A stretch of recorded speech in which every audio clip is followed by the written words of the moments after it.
Like many people, I was introduced to acupuncture because of a health issue of my own. And I've got a really good buddy who basically badgered me. He harassed me. And he says, "Oh, you're thinking of going to China? Well, how long are you going for?" And I said, "I don't know, maybe 6 months."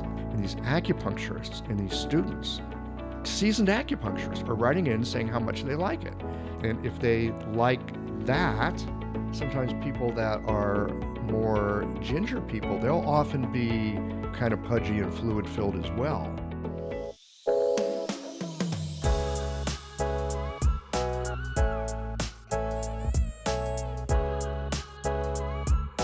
Today's show is so special because it's the first time I have someone that comes on the show that actually speaks Chinese.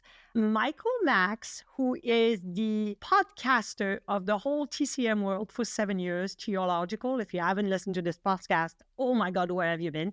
So today Michael came on the show, which I was so nervous because he's been doing this for a long time and I'm new at interviewing, but we had a blast because he's so easy. He makes it so simple. We talked about how and why he went to China and Taiwan to learn Chinese, the difference about reading Chinese versus speaking Chinese, and how one of them is so much easier than the other. We also talked about how to start a podcast or why to start a podcast on TCM and the work it requires to have a podcast because he's been doing this for a long time. And then we went into talking about something I've never heard before, which is SAAM Acupuncture. And you are going to love this because we had a great discussion and it was very interesting. I actually now want to go and learn more about SAAM Acupuncture. Oh yeah, curiosity is the word of the day today. You will see that. And then we also finished by talking about the 10 key formula families, which is from Dr. Huang Huang. And if you've never heard of this, you're going to have a little bit of more curiosity. So let's do this. Let's go. Michael Max makes me relax. It calms me. Why? Because he has had a podcast, Qiological, for over 7 years. So he knows what he's doing and he makes me feel so much better. So I'm so thankful that he has agreed to come on the AcuPro Show today to share his wisdom and years of practice, because he's been practicing for 25 years in the US in Missouri. And he has this podcast that I absolutely think is fantastic. 7 years, you guys, 7 years every week. Mind blown. So I'm really looking towards learning from Michael because he's kind of like someone I look up to, especially for podcasts, but also because the guy speaks Chinese and went and learned Chinese in China. Mind blown again. So I'm so impressed by all your accomplishments. So welcome, Monsieur Michael, to the show. Wow. Okay, I hope I can live up to this. Oh, of course, you already did. It's over. You can go home.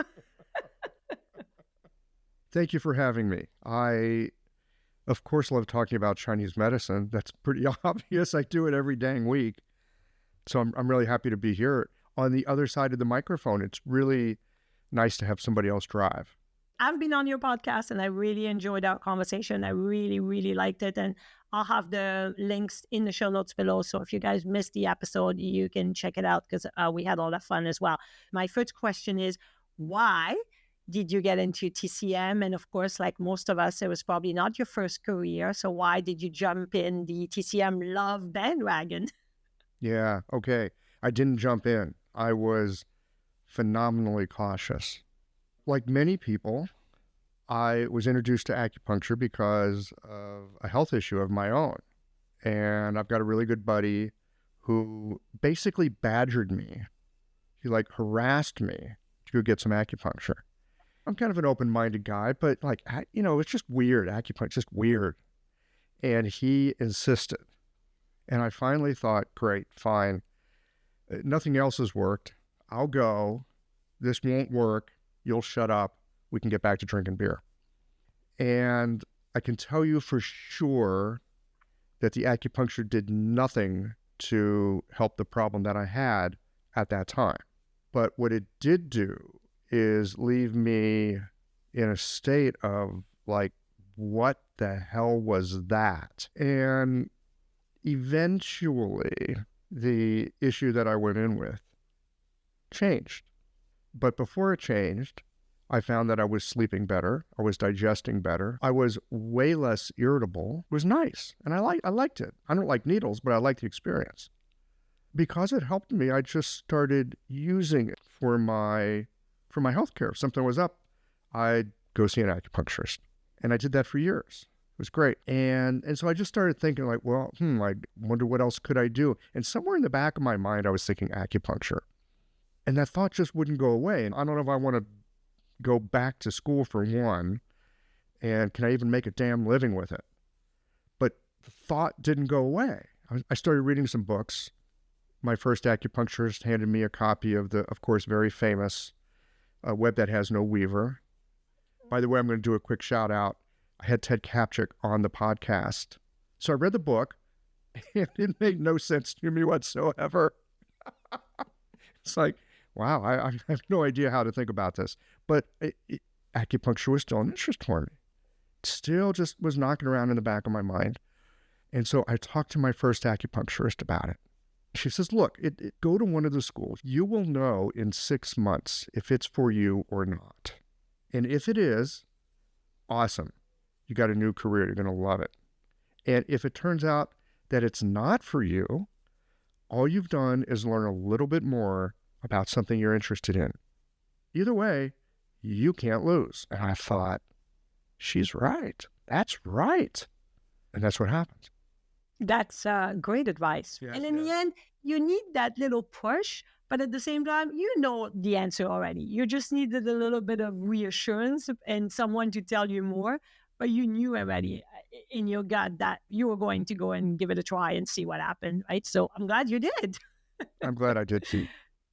So that leads me to my next question. So you went back to school, you obviously stayed, and you obviously passed the 6 months mark to see if you're going to like it or not. Mm-hmm. And then you decided after you did your master's, you were like, okay, I need to understand this better. So I'm going to go and learn the language. So tell me about how you decided to do this, and specifically, how hard was it to learn Mandarin? Because oh boy, when we took Mandarin in class, I found the character writing and reading was so much easier than having to speak and the pronunciations. Character reading and writing is easier than pronunciation. And in fact, you could make a study of reading Chinese, not being able to speak a lick of it, and be able to read Chinese pretty well, enough to learn what you need to from medical books to help you in clinic. That's completely a doable thing. In fact, the school that I went to, they required us to take Chinese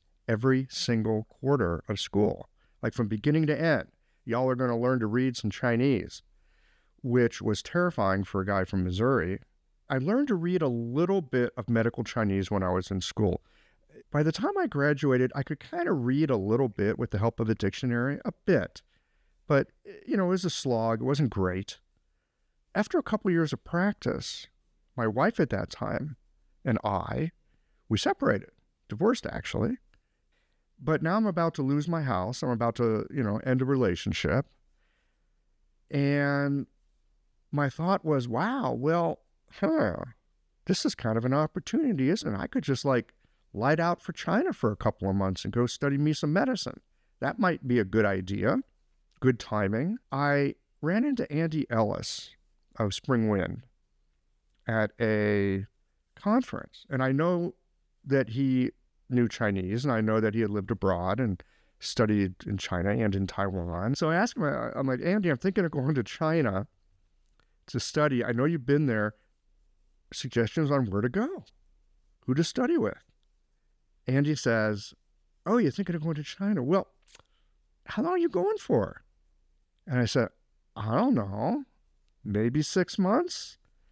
I'm about to get divorced, so it's kind of an open ticket. And he says, oh, well, in that case, why don't you go to Taiwan first?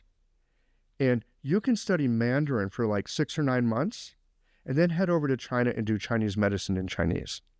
I'm listening. I hear him say that, and then it's almost this disembodied experience of watching myself think, yep, that's what I'm going to do. And about 6 months later, I'm in Taipei at the Guoyu Zhongxin, the Mandarin Training Center in Taipei, learning enough Chinese so that I can maybe do medicine in Chinese. I did go to Beijing. Yeah, I was in Taiwan for about a year and a half. And I had an opportunity to study with a Shanghanlin doctor in Beijing. And so I went to Beijing. And I spent a couple years in Beijing. And then I missed Taiwan. So I went back to Taiwan. Wow. So how long were you away from North America then? Almost 4 years, almost 5 years. Okay. Wow. That's really cool. So here's my question. So when you were there, did you have the opportunity to work and make a living? How did you support yourself? Because 4 years is a long time, right? That's right. I basically supported myself by teaching English. So in the end, obviously, not only you learn the language, but you work in the TCM environment, which now you learn the TCM language within the language, which is like a double learning. How did that serve you when you came back in treating your patients or in practice in general? It's helped me in that I've been able to read books, even translate some materials, and be able to use that. I had this idea if I could learn it in Chinese and then get it in Chinese, then I could explain it better in English. Guess what? Completely wrong. I can speak about it really well in Chinese, but trying to translate some of those concepts into English, that's much harder. What I found when I'm trying to talk to people about Chinese medicine in English is I have to get a sense of how they think and what their metaphors are and what their worldview is and, what aspect of the medicine they're trying to understand and be able to speak to them within that scope, so to speak. I think concepts are hard to explain as well. Every culture, every different languages has a way to look at things so differently. So it makes it challenging. So I get that completely. Yes. And I will say this as well. In some ways, it's easier to think about and learn Chinese medicine in Chinese than it is in English, because so many things in English, you're speaking some kind of pinyin sound and it's approximating the Chinese, but you don't know what the Chinese actually means. In Chinese, it's often very straightforward what something is. If you know the Chinese, it makes it easier in some ways. Here's the other thing about Chinese language. Again, people might be thinking, oh my God, it's so hard. You can learn to read it, not speak it. That's perfectly okay. If you can read it, you'll get access to the treasure house of Chinese medicine. I remember when we learned how to look up characters in a dictionary, right? You don't think of that, but you're like, oh, how do I look up a character in the dictionary? So we had to learn that in order for us to be able to look that up. And that was really cool too. Look, I met wonderful people. Taiwan in particular is a wonderful, wonderful place. The tea is delicious. The people are very kind. You go to restaurants, make sure you're ordering in Chinese. You put yourself in front of it. Eventually, you get the hang of it. Your brain will rewire itself. It really does. It is plastic. It will rewire itself. Are you ready to unlock the remarkable potential of a microsystem that is so effective for pain disorders you cannot bypass it? This is what Scalp Acupuncture course taught by my friend and colleague Dr. Sonia Tan is all about. This is at your own pace, and it focuses on treating pain and tightness, including all the types of musculoskeletal pain and injury, chronic and acute, as well as burning pain, tingling, and numbness. This course contains what you need to know to start practicing scalp acupuncture immediately upon completion. Now, this course utilizes the balance method from Dr. Tan, which makes it such a very effective method. Listen to what people who invested in the scalp acupuncture course have said. I want to thank Dr. Sonia for doing an amazing job.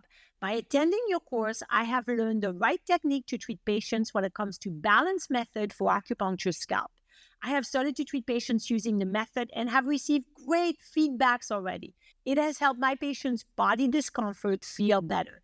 It is very easy method to perform on patients. I really did enjoy learning about this system and would be interested in learning other systems. Best teacher I've ever had. Generous in her teaching and friendly, very enthusiastic, clear and articulate. Splendid, interesting, sharing knowledge in a fluid way.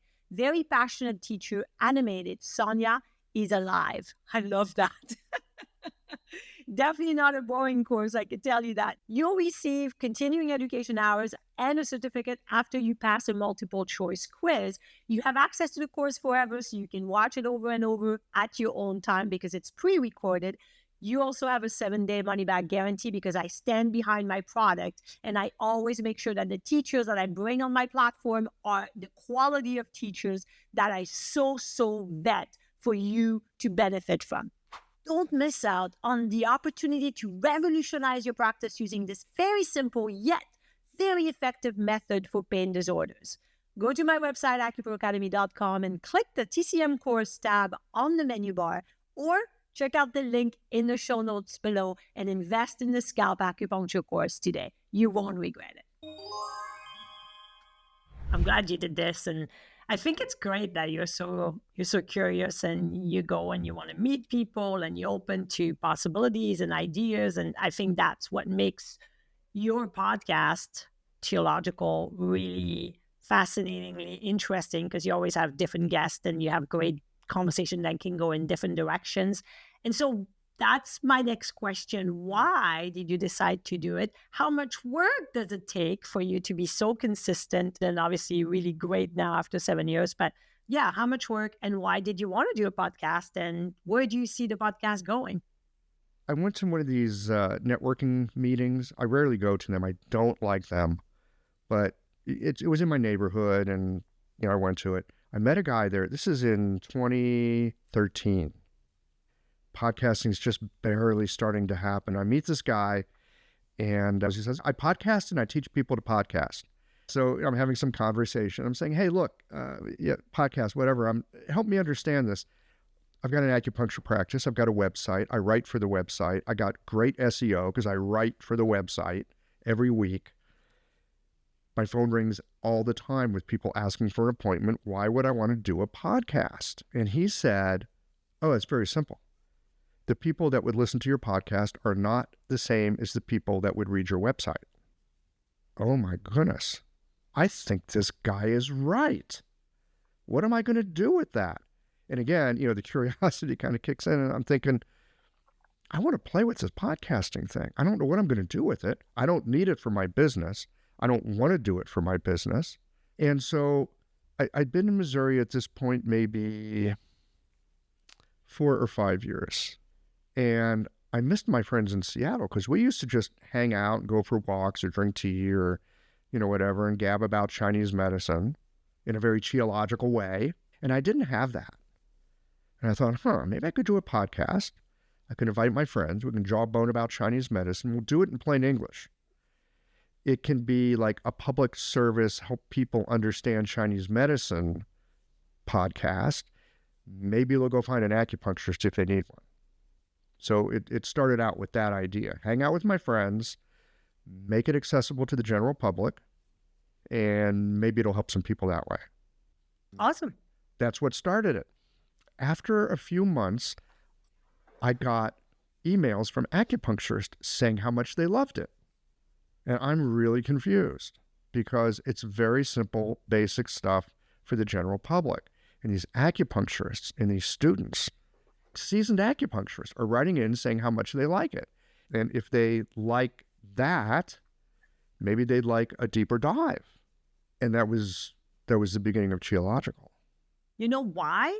In my opinion, is because you pretty much were the only one doing podcasts talking about TCM and acupuncture. Nobody else was. I don't think there's a lot of people that's their sole focus. There might be some people that talk about health and then they have an episode on Chinese medicine or health. Great. Mm-hmm. But you were the only person that did this. So for us, thirsty people that want to stay connected to our TCM around the world practitioners and not feel lonely like you did, like I needed my buddies, then it's like a great way to like, hey, there's other people that are talking about this. I'm not the only one by myself here, and I can listen to other people. So I think that's why they reached out, because there was nothing else. So they probably like kind of keyword acupuncture, Chinese medicine, and you came up and it was like, oh, cool. We've talked about this too when I was on your show, but a lot of TCM lovers and TCM rock stars, like I like to call them, have started podcasts on acupuncture and Chinese medicine over the years, but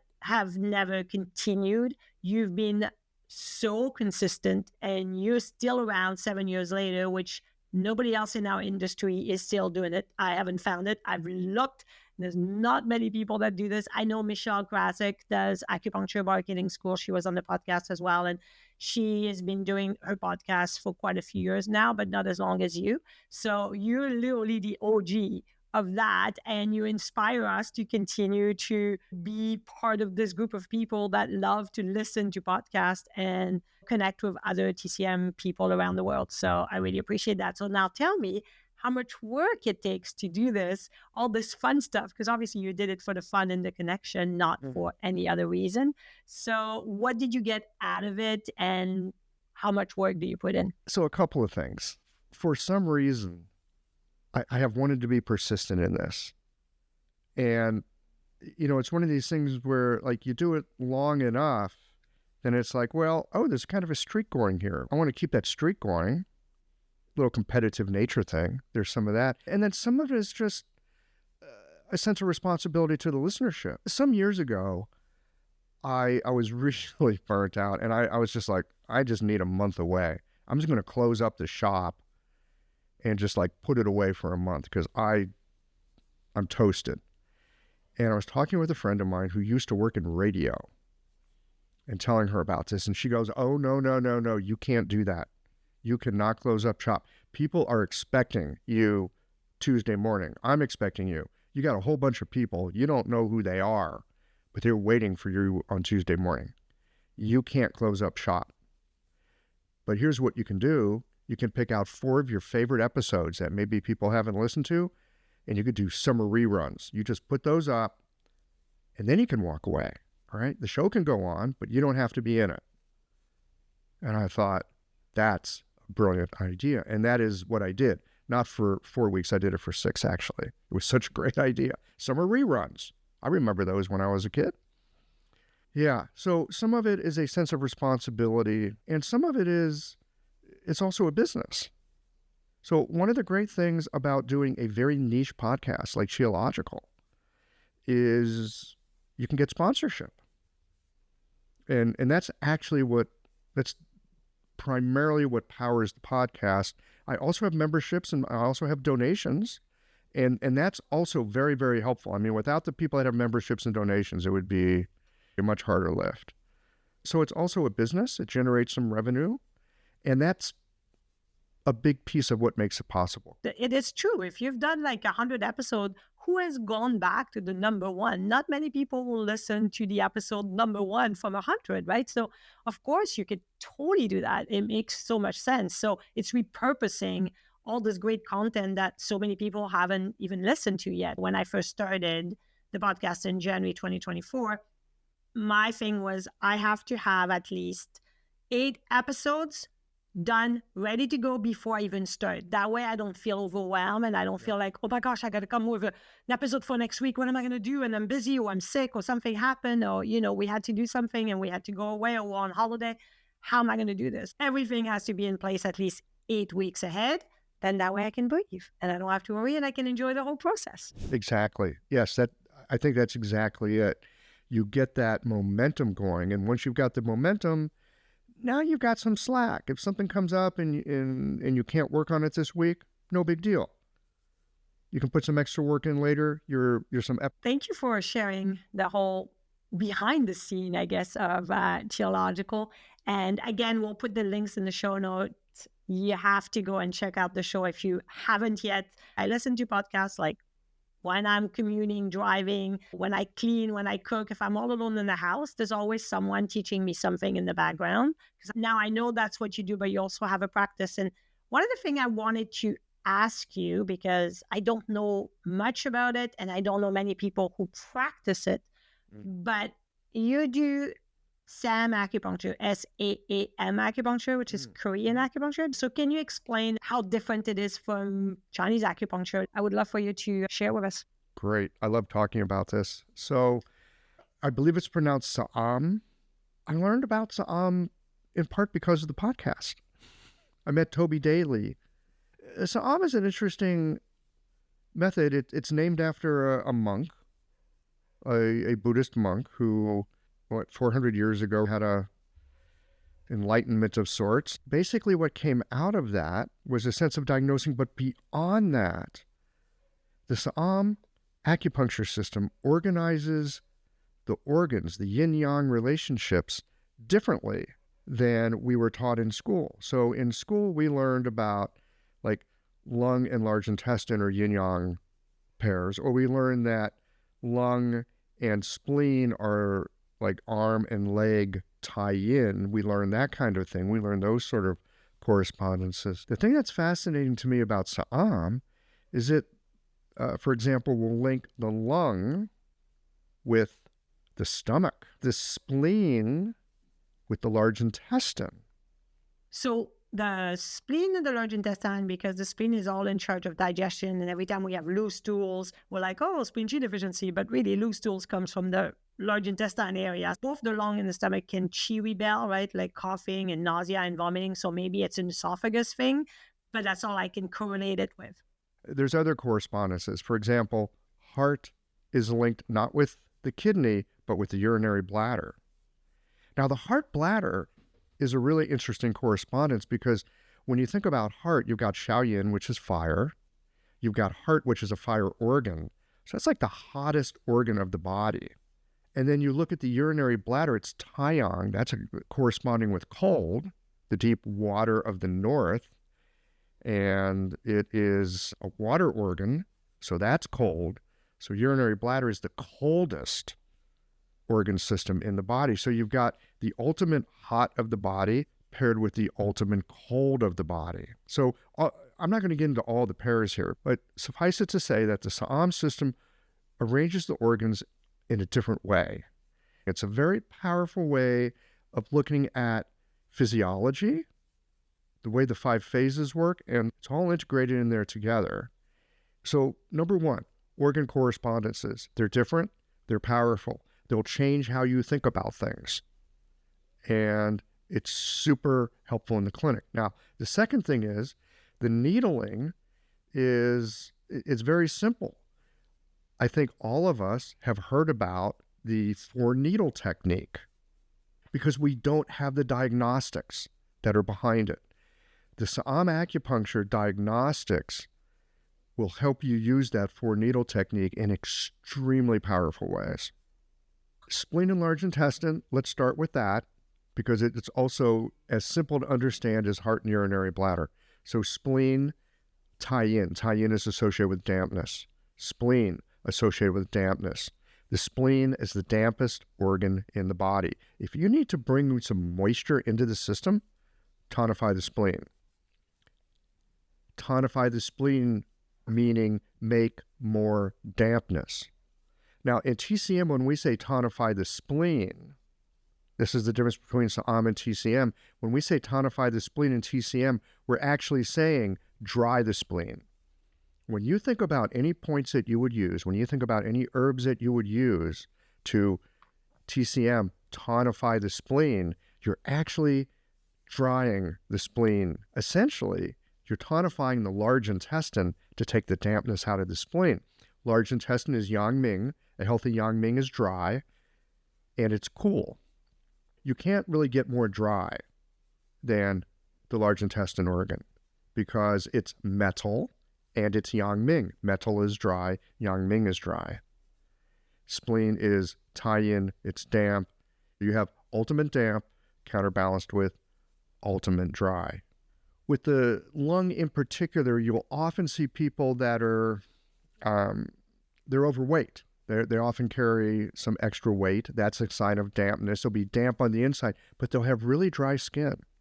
People with an excess of lung energy, excess of lung qi, often they'll have very, very dry skin.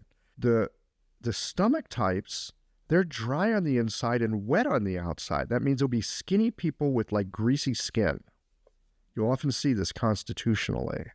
So if you need to move fluids from the inside to the outside, you would tonify the stomach to draw the fluid from the interior out to the exterior. Likewise, if you need to move the fluid inward, then you could tonify the lung. So now to put the stomach with the lung, I'm like, well, why not keep it with the spleen? Because it's kind of opposite as well. Like the stomach goes down, the spleen goes up, the spleen gets affected by dampness, the stomach gets affected by dryness and heat, while the spleen gets affected by cold. They're so opposite, perfect opposition in my view. But that's why I love those different ways of looking at things, because it opens your world to different way of treating patients too, which is always awesome. When you look at the Chinese clock, you got lung, large intestine, stomach, spleen, right? You got that quartet in there. The lung is tie-in, so that it has an aspect of it that's about moisture, but it's also metal. So there's an aspect of it that's about dryness. So it's mixed. It gets a little confusing because it's mixed. I think one of the things that makes it also so uniquely powerful is with the traditional, like lung, large intestine, both of those channels are on the arm. With SAAM, you've got a leg meridian, you've got an arm meridian, one's yin, one's yang. So you're getting this really dynamic play of the entire body being involved because you've got top and bottom, and because you got this interplay of yin and yang. I like that, actually. I do like the yin and yang not being on the same limb, being opposite limb, because it is opposite. So you're covering the whole body. That I really like. I think that's just a great way to look at it. You made me think really deeply when you said, well, lung is metal. Metal is dryness. However, lung is in charge of water and damp and water metabolism, specifically of the upper jiao. So I'm like, wait a minute, you're right. And I never thought about it. I'm like, oh, yeah. This is why I love to listen to other ways of looking at acupuncture or Chinese medicine from different perspective, or like the Korean way. Because years ago when I was in school, I learned Korean hand therapy and I really enjoyed it. I appreciate you sharing that, because this was completely new to me, the SAAM Acupuncture. See, now I know how to pronounce it. What does SAAM means? I think it's the name of the monk.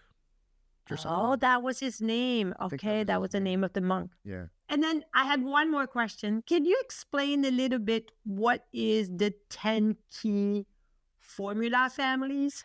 The 10 key formula families. And that book's been out for a while. So Dr. Huang Huang is somebody that I came across when I was in China. It's when I was living in Beijing. A friend of mine handed me Shi Da Lei Fang, 10 key formula families in Chinese medicine, because I was working on my Chinese still. And it's funny because when I first started reading this book, I thought, man, my Chinese is still really terrible because I'm clearly not getting this stuff because I've never heard anything like this before. And then I realized actually my Chinese was good enough. I was understanding it, and there was nothing like this in English.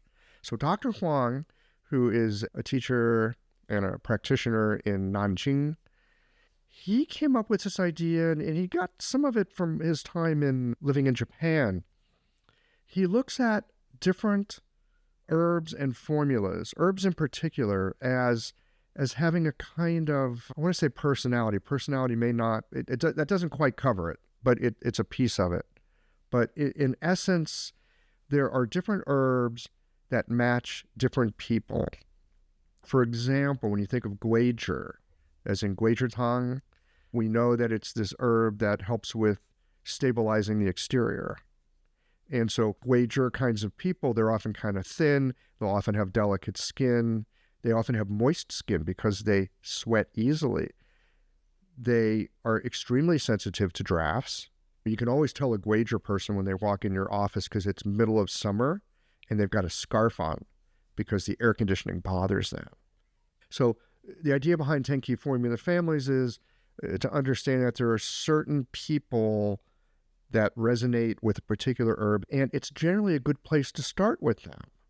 So again, if somebody looks and acts and has guizhi-like symptoms, I'm probably not going to start them with a formula that has Chai Hu or Ma Huang or something like that. I'm going to start them with Guizhi, because the idea is that you want to look at the person and their unique strengths and weaknesses. You want to look at the symptomology that they're having, and then you want to look at their physical constitution. And if all those match up, then that herb and that formula family will likely be safe and effective. The reason that I like this so much is that it's a kind of shorthand. Again, it's not something that you would use all the time for everyone, but it's a really helpful screen in the beginning. It's like, do they fall into one of these? Oh, they do fall into one of these. Okay, this is a great place to start. Because the idea is that you can just rule out a lot of formulas that might not be helpful. You don't have to think about 15 different formulas. You might only have to think about 3.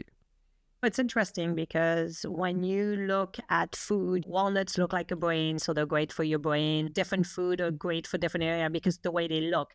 And I found that the 10 key formula of Dr. Huang Huang are a little bit like this. It's like you're looking at the herb itself and its property and the way it looks like, and then you look at the person and you match them, kind of like you match the walnut to the brain. For people that don't do herbs, Guizhi, don't quote me on my pronunciation, because unlike Monsieur Michael, I don't speak Chinese, but Guizhi is cinnamon, and when you see a cinnamon stick, you could see it's thin, it's long, right? So it kind of matches a bit the person. So for people that have never done this, can you share another one? Let's say Huangqi, because I know Huangqi is part of it, which is astragalus. What's a Huangqi person would be like?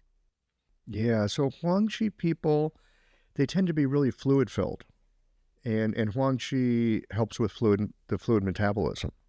You could also see sometimes people that are more ginger people, they'll often be kind of pudgy and fluid-filled as well. So the Huangqi person versus the ginger person, let's say, Shenjiang, what's the difference if they're both full of fluid? How do you know which one to use more Huangqi or astragalus for versus the ginger or the Shenjiang person? The ginger people are going to be colder because ginger warms you up, and you're going to see more sweating with the Huangqi people because of the qi deficiency that's there as well. I think it's just so fascinating to look at herbs, and because not every person that goes to TCM school learns all the herbs, but they're so valuable and they have such a beautiful way to be and such a strength in TCM that is often not used for everybody, because I know in some countries they can't use them at all. They're not allowed anyway, like in the UK. I would say too, with Tenki, Dr. Huang Huang's work, it's helpful, but make sure that you've got your basics down for your herbs and formulas, because if you don't have those basic building blocks, and then I think reading 10 Key Formula Families and the new book, then these books are really helpful because they will help you clarify and refine the basics that you've already got. Chinese herbs is you really need to understand them and to have a strong base to understand how they work together, how they interact, how you form a formula, how do you custom everything, and what each herb strength and what they need in order to be able to be the best for each patient. I appreciate the reminder. We went in different directions, which I really appreciate. Any final thoughts or anything you would like to share before we go on our way for the beautiful day that it is, because now it's springtime? Yeah. No, I thank you for having me. It's always fun to talk about the medicine that engages our curiosity so much. And I love what you're doing, but you help to make it so learnable and accessible. It takes a long, long time to really get this stuff. And we have to come at it again and again and again from different perspectives and just kind of keep chipping away at it. It's much like learning a language. You just have to be persistent. So thanks for all the work that you're doing, and thanks for having me on. It's really been a blast. This is why I love to have the movers, the shakers, and you're definitely one of those movers and shakers in our industry. So thank you very much, Monsieur Michael. Thank you so much for spending your time with me today. I truly hope you benefited from this episode, and I would love for you to share it with a friend that may benefit from it as well. Follow the show, leave a review, and if you want more, go to my website, acuproacademy.com. I have tons of resources there with treatment protocols, case study, free courses, and so much more. And connect with me on all social media at AcuPro Academy. I'm on YouTube, Instagram, Facebook, X, Pinterest, and LinkedIn and TikTok. And no matter what, keep rocking it using TCM. Please listen to the disclaimer, because the AcuPro Show podcast and materials shared through AcuPro Academy, which is a subdivision of Natural Health Sense Incorporated, are designed solely for educational and entertainment purposes. The utilization of information from this podcast or any associated material is at the user's discretion and risk.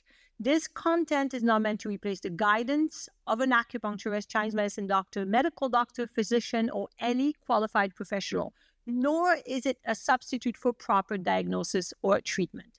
Users are strongly advised not to ignore or postpone seeking medical advice for any existing medical condition with their healthcare professional regarding any health concerns.